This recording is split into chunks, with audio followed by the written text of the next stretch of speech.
as morning light begins to shine, I seek your word and make it mine. In quiet moments, faith is born. With every breaking of the dawn, rise and reflect on promises true. With every dawn, I'm renewed by you. Guided by grace, strengthened by love, your light leads me from above. Your word, my hope, my guiding way. In you I find strength each day. Through trials and fears I trust and rest. In your wisdom I am blessed. Rise and reflect on promises true. With every dawn I'm renewed by you. Guided by grace, strengthened by love, your light leads me from above.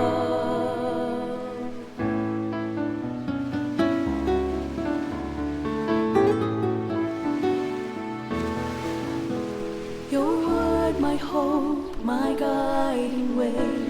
In you I find strength each day. Through trials and fears I trust and rest. In your wisdom I am blessed. Rise and reflect on promises true.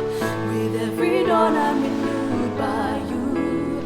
Guided by grace, strengthened by love, your light leads me from above. Rise and reflect on promises true. With every dawn I'm renewed by you. Guided by grace, strengthened by love, your light leads me from above. Your light leads me from above.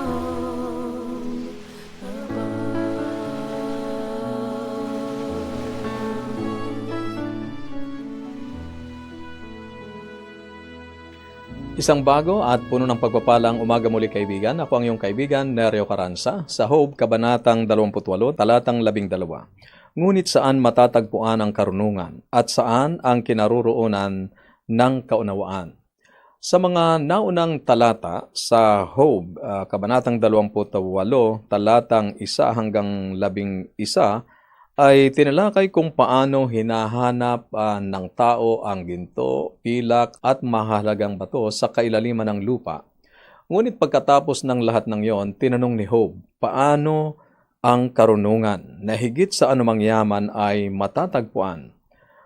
Kahit anong galing, talino o tagumpay ng tao sa teknolohiya at kalikasan, hindi niya kayang abutin ang tunay na karunungan sa sarili niyang paraan.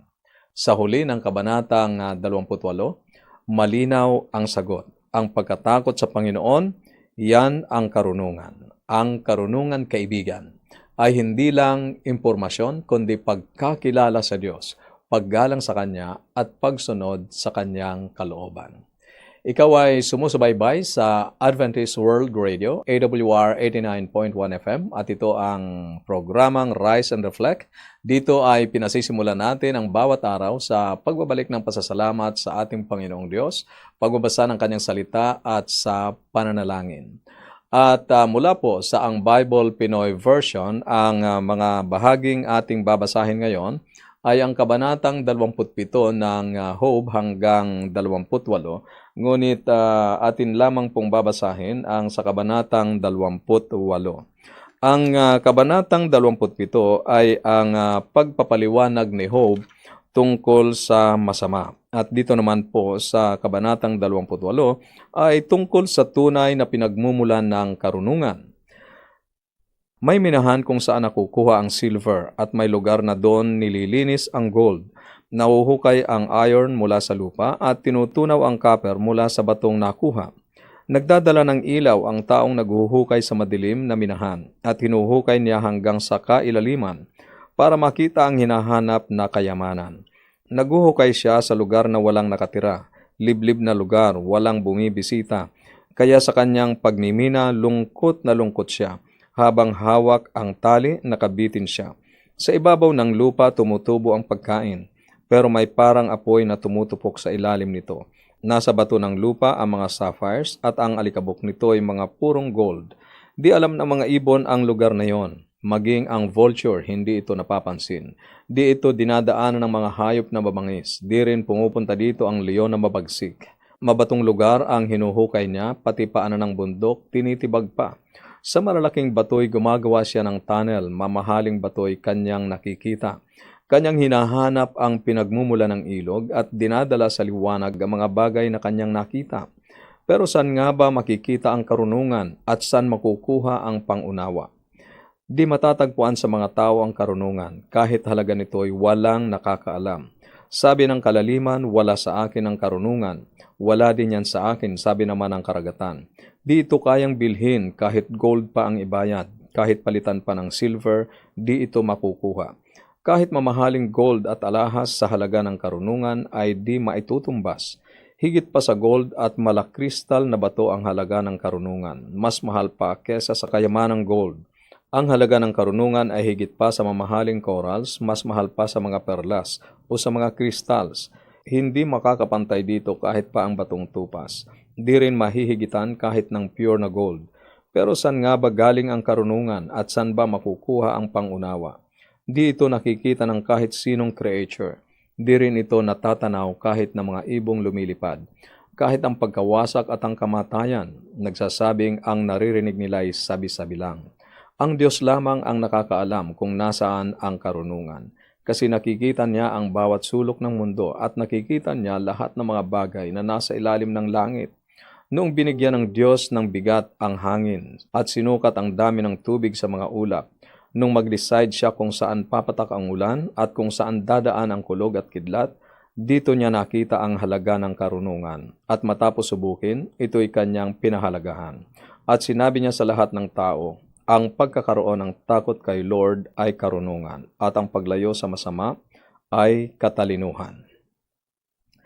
Ang tunay na karunungan. Patuloy na pinabulaanan ni Job ang akala ng kanyang tatlong kaibigan na siya ay nabubuhay sa kasalanan, sangayon sa Kabanatang 27. Bagamat sumasang-ayon siya sa kanila na ang masasama ay nahaharap sa mga consequences ng kanilang mga ginawa, sangayon sa talatang 13 hanggang 15 ng Kabanatang 27. Ganito ang nakasulat sa mga talata. Ito ang kapalaran na itinakda ng makapangyarihang Diyos sa taong masama at malupit. Kahit gaano kadami ang anak niya, mamamatay ang iba sa kanila sa digmaan at ang iba naman ay sa gutom. Ang matitira sa kanila ay mamamatay sa sakit at walang magluluksa sa pagkamatay nila, kahit ang kanilang mga asawa. Ngunit ang issue ni Job ay hindi ang pangangailangan ng pagsisisi sa kasalanan. Hinahangad ni Job ang tunay na karunungan na hindi matatagpuan sa mundong ito, lalong-lalo na sa paghahanap niya ng kasagutan sa kanyang karanasan. At ang paglalarawan doon sa talata sa Kabanatang 27 ng taong makasalanan ay parang yun ang kanyang naging karanasan. Nagtanong si Job, ngunit saan matatagpuan ang karunungan? Saan naninirahan ang pangunawa? Sangayon sa talatang 12 ng Kabanatang 28. Ipinahayag ni Job na ang karunungan ay higit na mahalaga kaysa sa pinakamainam na metal at pinakamahalagang mga hiyas. Sa talatang 21 ng Kabanatang 28, walang nilalang na makakakita nito. Diyos lang ang nakakaalam kung saan matatagpuan ang karunungan. Kaibigan, ang naghahanap ng karunungan ay matatagpuang Diyos lamang ang nakakaalam kung saan naroon ang tunay na karunungan. At sa talatang 28 pagkatapos, sinabi niya, ang pagkatakot sa Panginoon at ang paglayo sa kasamaan ay siyang karunungan at pangunawa. Ang mga kawikaan ay sumasang-ayon kay Job. Sa talatang 7 ng Kabanatang 1 ng Kawikaan, ang pagkatakot sa Panginoon na may paggalang ang simula ng karunungan. Ngunit sa hangal, walang halaga ang karunungan at ayaw niyang maturuan upang maituwid ang kanyang pag-uugali. Kaibigan, dinala tayo ni Job sa isang paglalakbay para sa paghahanap ng karunungan na nagdadala sa atin sa isang Diyos na pinagmumulan ng tunay na karunungan. Ang Diyos na ito ang may akda at nagbibigay ng karunungan. Marami sa ating kultura ang hindi naghahanap ng tunay na karunungan. Naghahanap sila ng katanyagan, kasiyahan at status. Kung bibigyan ng sapat na panahon, masusumpungan ng ilan na ang katanyagan ay hindi totoo. Ang kasiyahan ay panandalian and status is unsatisfying. Ngunit kapag tayo ay tunay na naghahanap ng mga sagot sa mga tanong, bakit tayo naririto? Ano ang layunin ng aking buhay? Bakit nararanasan ng matuwid ang kahirapan at pagdurusa? Higit pa ba ito sa buhay kaysa kasalukuyan nating kalagayan? Ang mga sagot ay magtuturo sa atin patungo sa Diyos. Sa panahong marami ang nagtitiwala sa sariling talino, tagumpay o opinyon, ang paalaala ni Job ay malinaw. Kung gusto mong maging tunay na marunong, matuto kang matakot, gumalang, magmahal at magtiwala sa ating Panginoong Diyos. Kaibigan, anong mga tanong tungkol sa buhay, karanasan ang hinahanap mo? Sang-ayon ka ba kay Job na ang pinagmumulan ng karunungan ay ang pagkatakot sa ating Panginoong Diyos? Para sa iyong comment and reflection, maaari kang mag-text sa ating mga numero 0917-1742-777, 0917-1742-777, at sa 0918-9447-891. 0918-9447-891. At para naman po sa inyo na nasa Facebook page at YouTube channel, maaari po kayong mag-comment dyan sa comment section. Tayo ngayon ay dadako sa atin pong pananalangin at inaanyayahan kita, kaibigan, na sumama sa ating pananalangin. Tayo ay manalangin. Amang banal, dakila naming Diyos, itinataas po namin ang papuri at pasasalamat sa inyo sapagkat napakabuti niyo po sa amin. Kami po ay inyong iningatan habang kami ay natutulog. Panginoon, nalaman ni Job na sa iyo lamang nagmumula ang tunay na karunungan. Tulungan po kami na sa paghahanap ng tunay na kaalaman, wisdom, ay makarating kami sa iyo, ang aming manlilikha at manunubos. Panginoon, ikaw ang may akda at tagapagbigay ng karunungan. Akayin mo po kami at gabayan sa matalinong pagpapasya, pagpili, upang ang aming buhay ay maging buhay na makapagbibigay luwalhati sa iyong dakilang pangalan.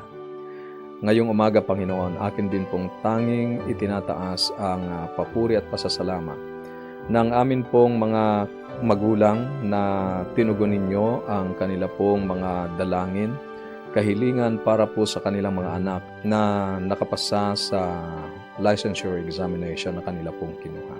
Pinupuri nila, Panginoon, ang inyong dakilang pangalan sa inyong kabutihan.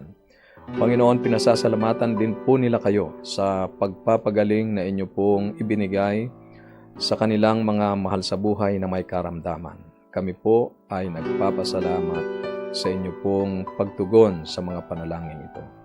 Idinadalangin ko po na ang pag-iingat ng mga piling anghel ang inyo pong igawad sa bawat isa sa amin, sa mga kaibigan naming nakikinig ngayon, saan man sila naroroon, ilayo po sa anumang mga kapahamakan sa buong maghapong ito. Salamat po sa inyo pong paggabay sa pangalan ng aming tagapagligtas na si Jesus. Amen. Amen. Kaibigan, muli ako po ay nagpapasalamat sa inyong maagang pag-tune in dito po sa ating himpilan, AWR 89.1 FM. At dito sa ating programang Rise and Reflect. Muli ko pong ini-offer sa inyo ang aklat na Pag-asa para sa mga panahong maligalig. Ito po ay mapapasa inyo kung inyo pong i-text ang inyong kompletong pangalan at address sa ating mga numero 0917-1742-777,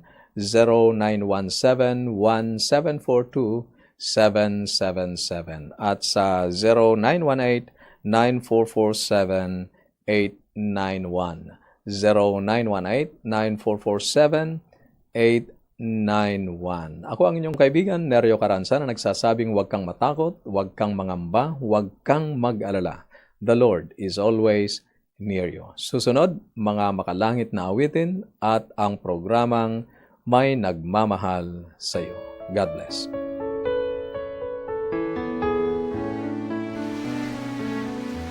As morning light begins to shine, I seek your word and make it mine.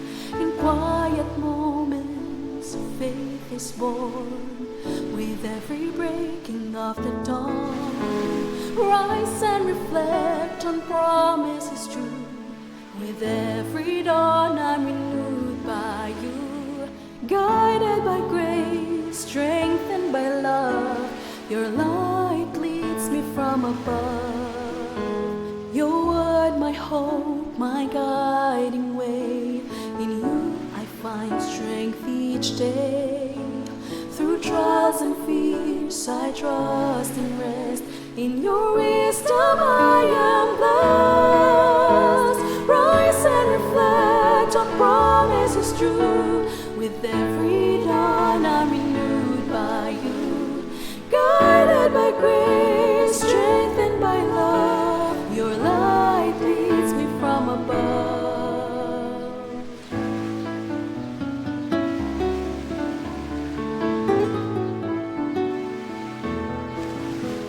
Your word, my hope, my guiding way. In you I find strength each day. Through trials and fears I trust and rest. In your wisdom I am blessed. Rise and reflect on promises true. With every dawn I'm renewed by you. Guided by grace, strengthened by love, your light leads me from above. Rise and reflect on promises true.